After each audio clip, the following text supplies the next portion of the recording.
Olá, pessoal. Continuando, então, nosso terceiro vídeo sobre bioquímica dos lipídios. Vídeo passado, eu terminei falando sobre o Dr. Laí Ribeiro, né, que é um médico muito conhecido, né, na ciência, e que ele realmente é polêmico, mas que ele é autor de 32 livros, 16 best-sellers, e ele afirma que gordura saturada não aumenta o colesterol, porque a gordura saturada, o colesterol, ele é um álcool. E o colesterol, ele vem, né, da sua constituição, da sua formação, ele vem da acetilcoenzima A, que vem da degradação da glicose, que vem dos carboidratos.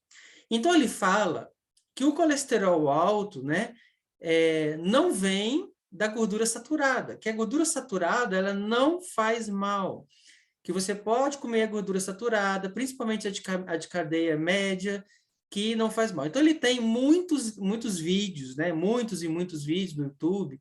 Ele é muito famoso, ele é um médico muito reconhecido, né? Foi professor da Universidade de Harvard, do titular lá da cardiologia. Ele é nutrólogo, né? Que é uma especialidade da medicina que estuda a nutrição direcionada à prevenção e à cura e o controle das doenças. Então, assim, eu tenho uma admiração muito grande por ele. E ele afirma, com dados científicos, com trabalhos, com citações, que a gordura saturada não faz mal. Então, por isso que eu falei que esse assunto é muito polêmico, porque a gente vem, né, de uma indústria que coloca para a gente, no caso, as gorduras, os óleos vegetais para cozinhar, aquela coisa toda, e a partir disso, a gente tem um conceito que a gordura saturada faz muito mal, que é a gordura da carne, do bacon, né, da picanha. E aí ele traz uma informação para a gente, né, uma frase, na verdade, que é muito interessante. Aquele que não tem tempo para cuidar da sua saúde vai ter que arrumar tempo para cuidar da sua doença. E ele traz, então, o conceito da nutrologia, né, que ela vem para prevenir e para tratar, para controlar as doenças através do que você come. E isso é muito importante. Mas o que o Dr. Laí Ribeiro traz? Primeiro, ele traz um exemplo da gordura saturada do óleo de coco. Então, o óleo de coco ele tem, né, várias ácidos gráficos muito importantes, como capróico, caprílico, cáprico, láurico, palmítico, né? E esses ácidos gráficos, eles são muito importantes no óleo de coco e têm muitas funções muito importantes no nosso organismo. Então, se a gente vê aqui, das gorduras totais que o óleo de coco traz, e essa é uma marca que ficou muito famosa no mundo todo, né, que é da Copra, esse óleo de coco, se a gente for ver as gorduras, a composição da gordura dele, ele tem apenas gorduras, né, do tipo saturadas e insaturadas. Ele tem a maioria do seu composto de gorduras saturadas. E ele traz para a gente informações muito importantes sobre o óleo de coco do ponto de vista médico e de saúde.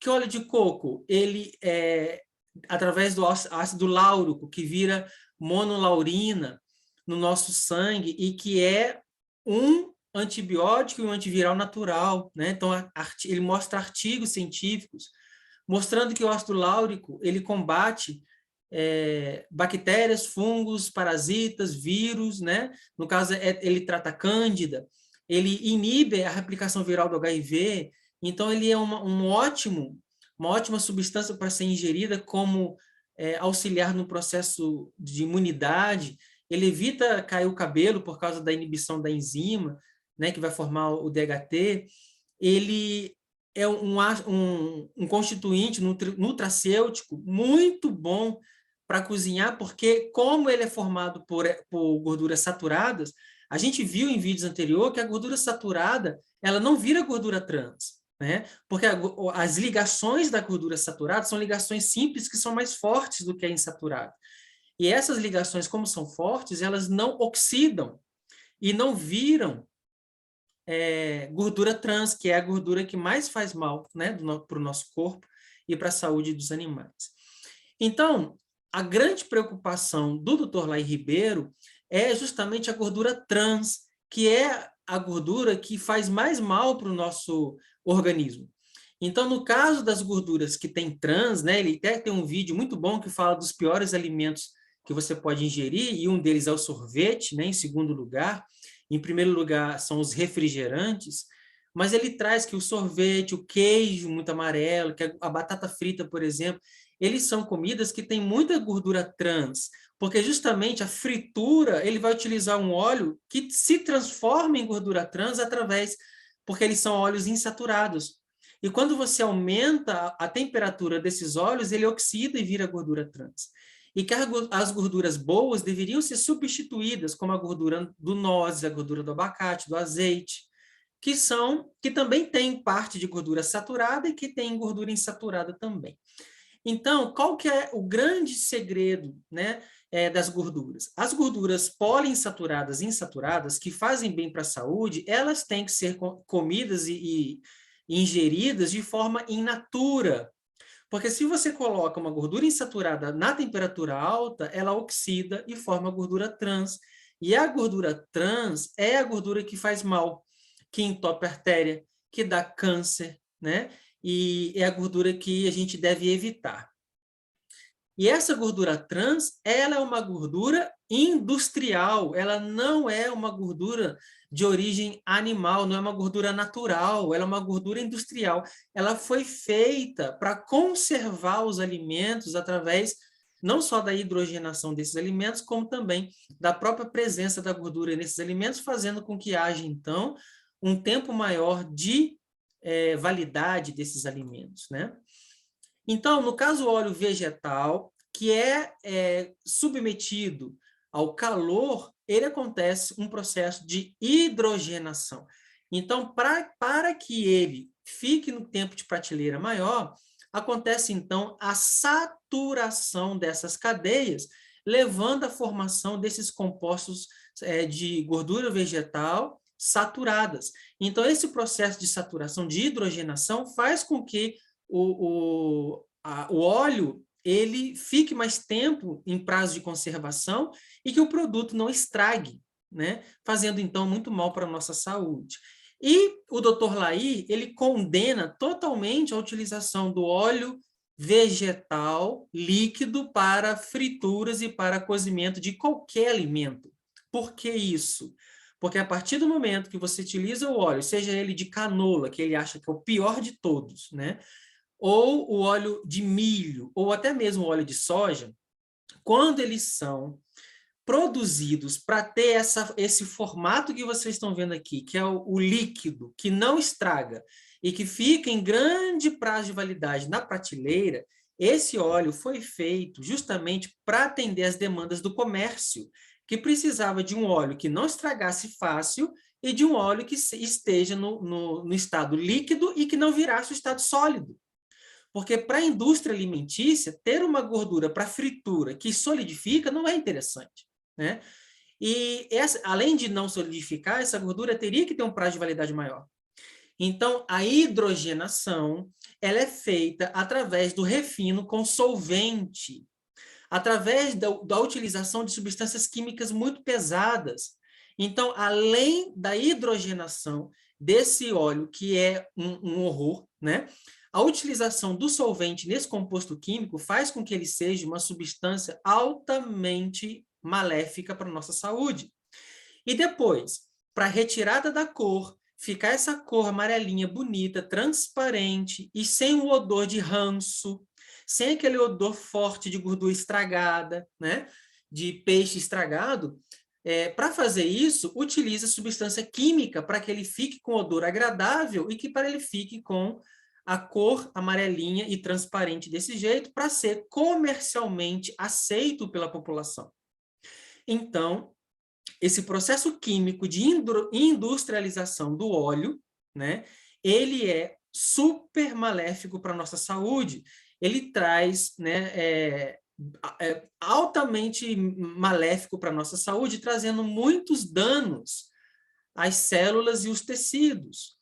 E a confirmação disso é que o processo de industrialização dele, né, já fala por si só, mas existe um dado científico muito importante que as doenças vasculares, de entupimento de artéria, de infarto, de morte, começaram a aumentar depois que esse óleo foi introduzido nas nossas vidas. né? Antes dele, que a nossa avó lá utilizava a gordura animal para fritar, não tinha infarto do miocárdio, não tinha placas ateroscleróticas. E depois que inventou esse óleo, começou a ter altos casos de entupimento das artérias, infarto e morte, sendo hoje uma das doenças que mais mata é o câncer e as doenças cardiovasculares, né?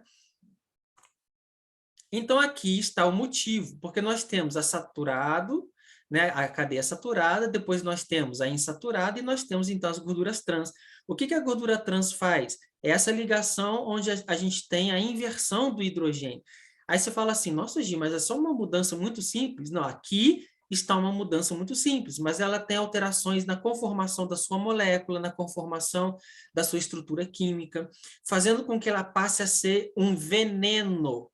Gordura trans é veneno. Não é à toa que a Organização Mundial da Saúde... Cadê? Aqui. Ai, caramba. Aqui. A Organização Mundial da Saúde proíbe o consumo da gordura trans. E ela só libera no Brasil menos de 1% do consumo total da energia presente nos alimentos.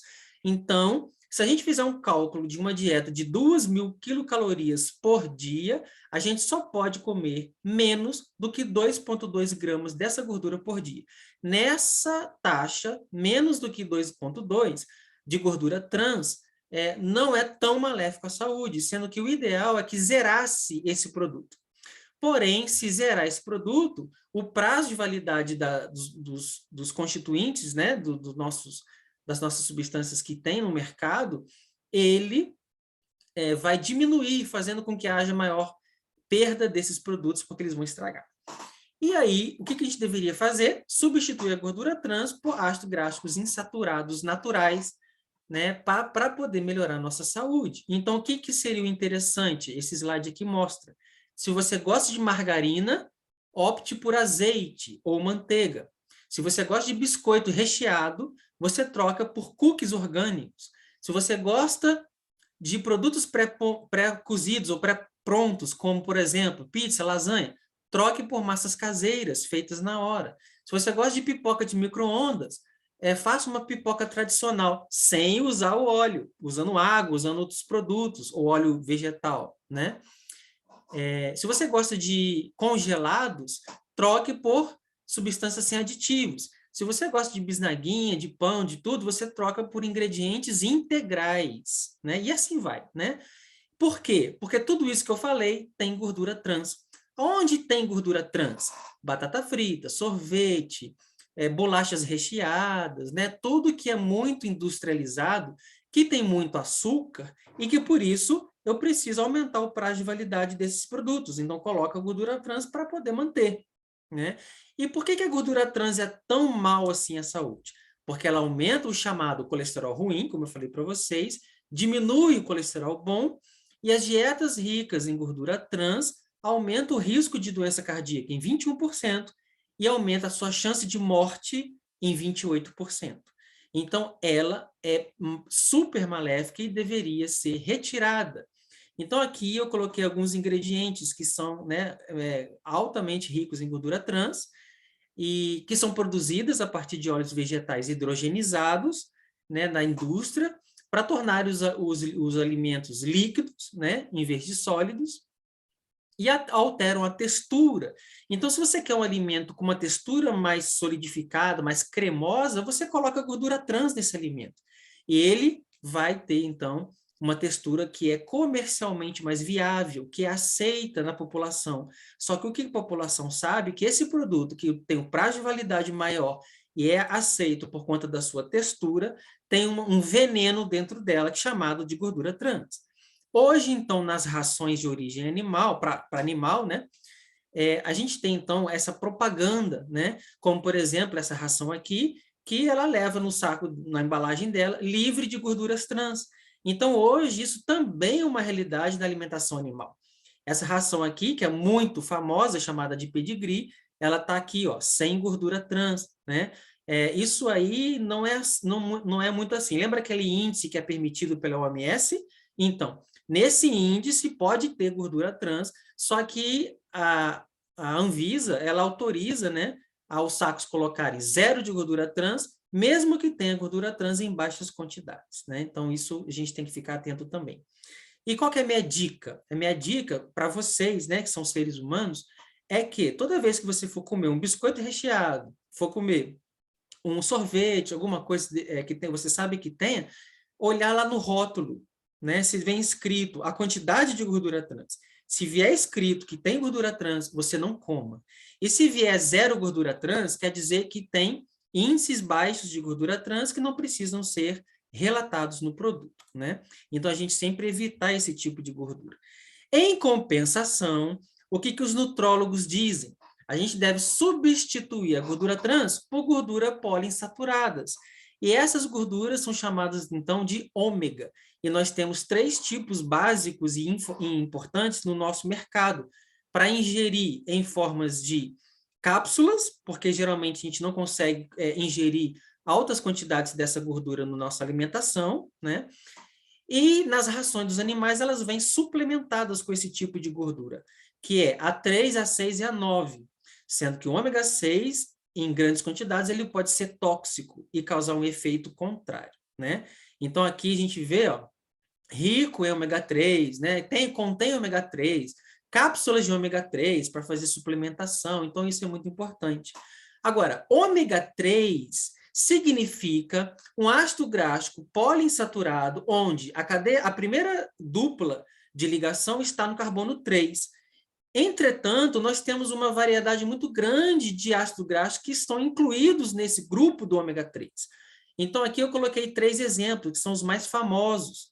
Quando você vai comprar um ômega 3, você tem que ver se eles têm o EPA e o DHA, que é esse tipo de ácido alfa-linolênico, que é o ALA, que ele tem 18 carbonos, né? O ácido eicosapentanoico, que é o EPA, que é um dos mais famosos, né? E o docosahexanoico, que é o DHA. A gente até enrola a língua para falar, né?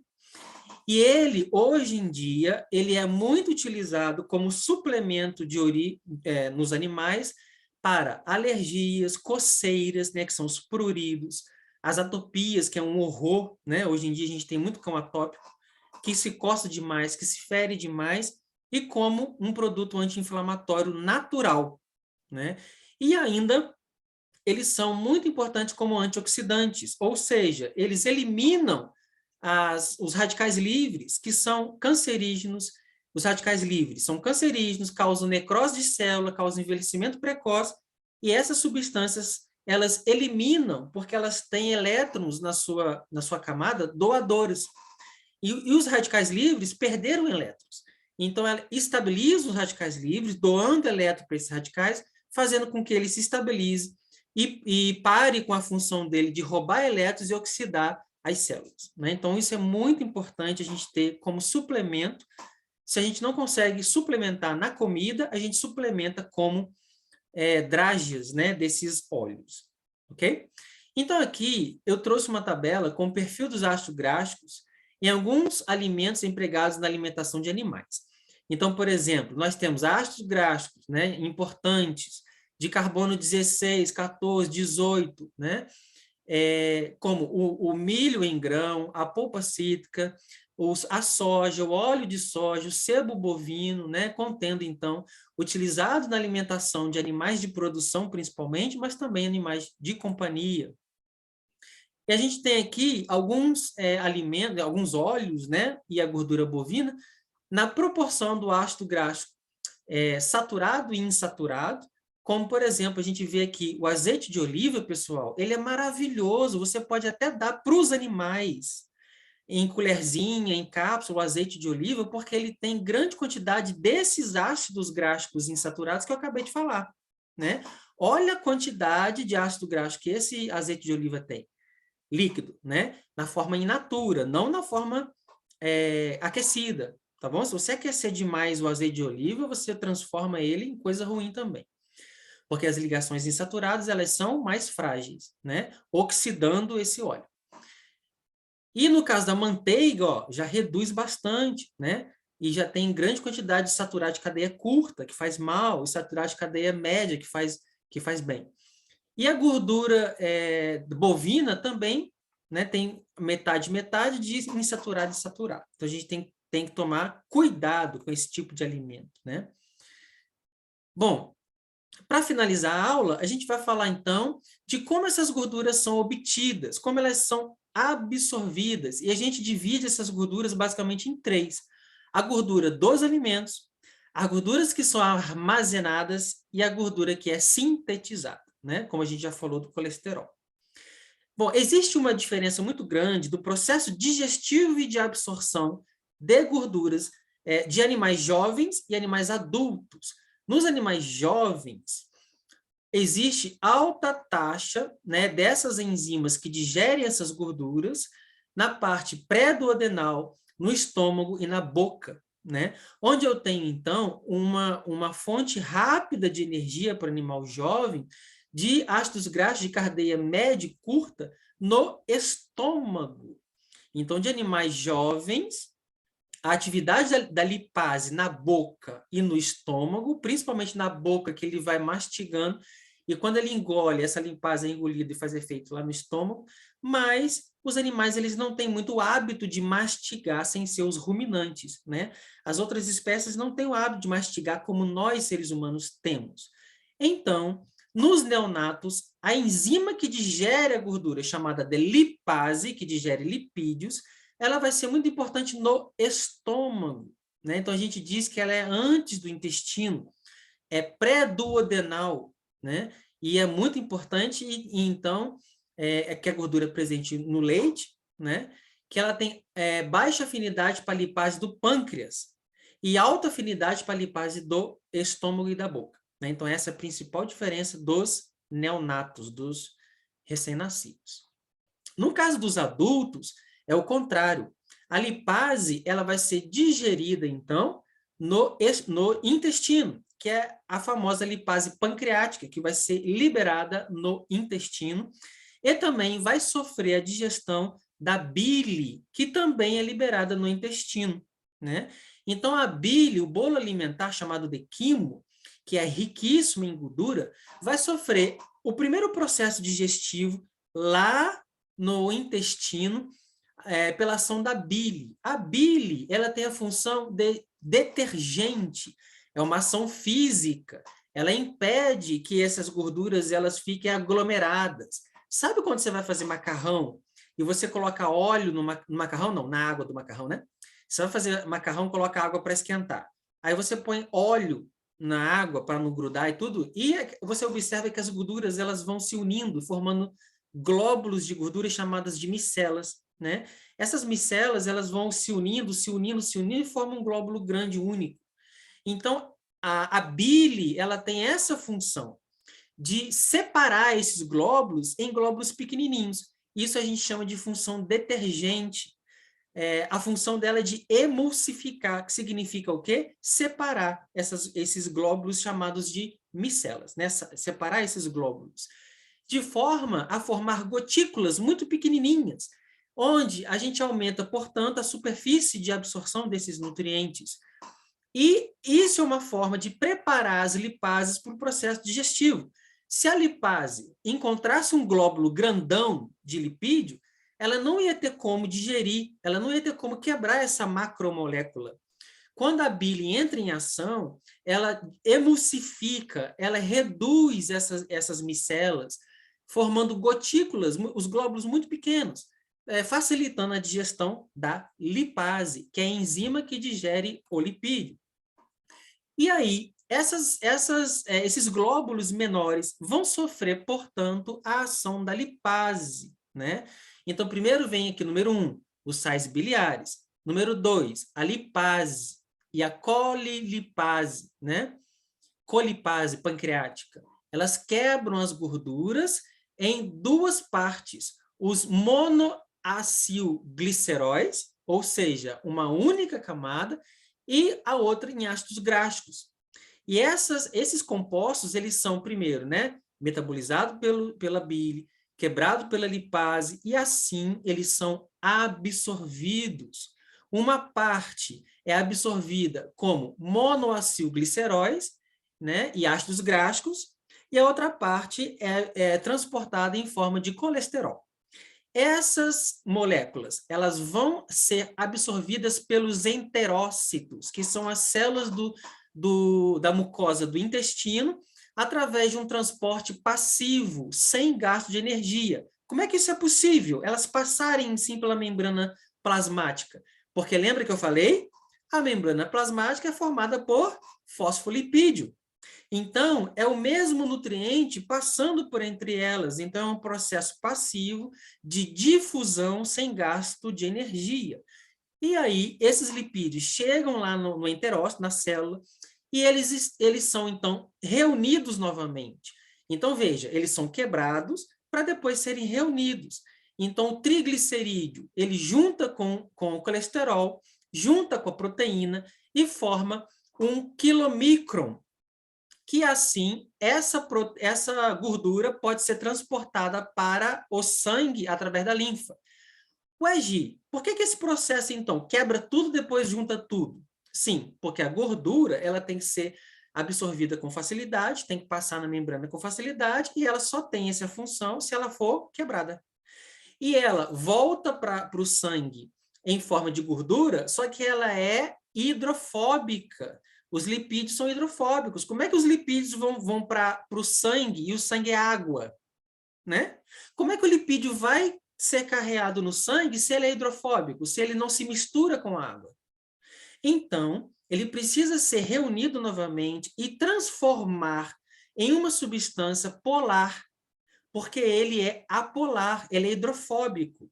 Então, ele precisa ser transformado numa substância polar, hidrofílica, para que ele seja captado e eliminado na água que é no sangue, né? Que é o plasma é constituído de água.